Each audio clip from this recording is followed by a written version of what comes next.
کوم دي صوبه کې جلسې پکار دي او کنه سکار پکار دي؟ ډېره صاحب جلسو نه خو هېڅ هم نه جوړېږي.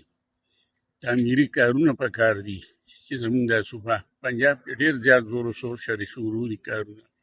نو خدای دې زموږ دوی ته هم هدایت وکړي چې دلته هم د خیره ده تعمیراتي کارونه شروع شي، د طرفه کارونه روان شي، موږ هم په مخ وړاندې لاړ شو.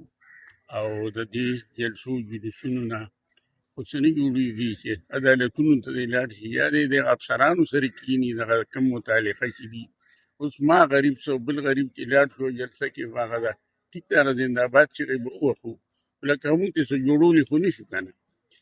نو زموږ د مشرانو له پکار دي چې دوی د دې علاقې د دې صوبې د طرفې دې سړکونو خاص کر هسپتالونو دې ته چې دی نو خیال وکړي. بل نورې کوم د دهشتګردۍ شروع دي، لکه یو سړی هم داسې محفوظ نه دی، نو چې دې طرف ته لږه خیال وکړي نو زه خو یم چې دا به ډېره نن شل پولیس شهیدان شوي دي او علي ماخان شب قدر ته راځي او هلته کې جلسې کوي. نو جلسې ضروري وي که نه؟ زموږ د 400 یو ډي اس پي پکې نه چې دا جلسو هېڅ قسمه ضرورت نشته او نه څه ښه اثرات د هغې مرتب کېږي.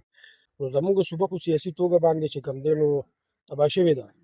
دا تقریبا 14 کال شروع دی، خو په صوبه کې د تاریخیاتي کارونو چاته کې چا څه ذکر ونه کړو، نه چاته په نظر رالل.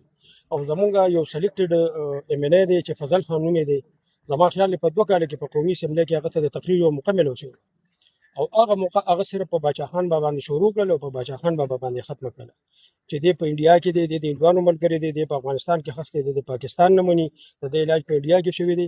دا خبرې نه دي پکار. کم از کم تا ته په 2 کاله کې د 400 دپاره اواز وچتول پکار چې تا ته یو موقع میلاو شول، نو تا به د خپلې 400 لکه ډېره پسمانده علاقه ده، ډېره وړه ضلع ده او پسمانده شوې ده، نو کم از کم تا له پکار به ده چې تا په دې باندې خبره کړې وي. دلته جلسه هلته جلسه، ته ثوابیه بند کې زور چاله شو ما پښتون له شو، ته چې کوم دی نو کرک بند کې زور چاله شو ما له شو پښتون له شو، ته مردان بند کې زور چاله شو ما له شو پښتون له شو. دې پښتنو خو تاسو له وټ درکړی دی، که درکړی دی او که نه دی درکړی، خو حکومت خو هم دی که نه. نو پکار دی چې کم از کم تاسو د پښتنو خدمت وکړئ، تاسو اسلام آباد ته لاړ شئ.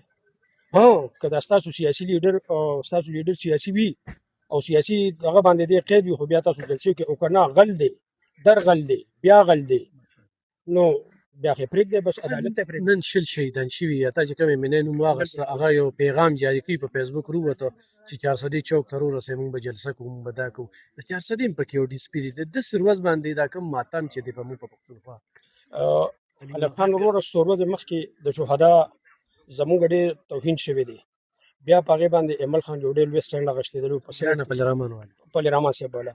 زموږ شهید ته هغې شهید نه وي، زموږ شهید ته هغې وایي مرده دی. زما نن په 400 کې یو ډېر ښه ډي اس پي چې کوم دی نو هغه پرون په کوټ کې شهید شوی دی، ورسره یو نوجوان بل هم دی. موږ له پکار دا دي چې موږ د هغه شهید په جنازه کې شرکت وکړو، یا د هغه شهید د ایصال ثواب دپاره دعاګانې وغواړو، نه چې موږ راشو 400 چوک ته روزو موږ جلسې وکړو. دا زموږ چې کوم دی دا سلیکټډ ایم این ای چې نه چا په الیکشن کې لیدلی دی او نه چا اوټ ورکړی دی، خو بیا سلیکټ شوی دی. دغه شی چې کوم دی نو تا له پکار دا دي چې ته په شیخ آباد کې اوسېږې په سډیرو کې، نو ته ورشه سډیرو کې دا ډي اس پي چې کوم دی نو شهید شوی دی، د سره کښېنو د دعا وغواړه، هغې له تسلي ورکړه چې زه ایم این ای یم ستاسو چې څه وي انشاءالله زه به کوم. د هغې باوجود هم چې کوم دی په شا باندې روان دي او علي ماخان ناروانه ده، او علي ماخان دا غواړي چې عمران خان یې نه روزي، ځکه که عمران خان ووته خو علي ماخان به کور ته لاړ شي. د علي ماخان زوی چې کوم دی نن په ارګونو کې دغه کوي مزې کوي او په بار ملکونو کې پروت دی. علي ماخان دا چاته کې غواړي نه د پي ټي آی دا خلک غواړي چې یاره عمران خان دې روزي، عمران خان به روزي خو په عدالت به روزي، چې غل دی.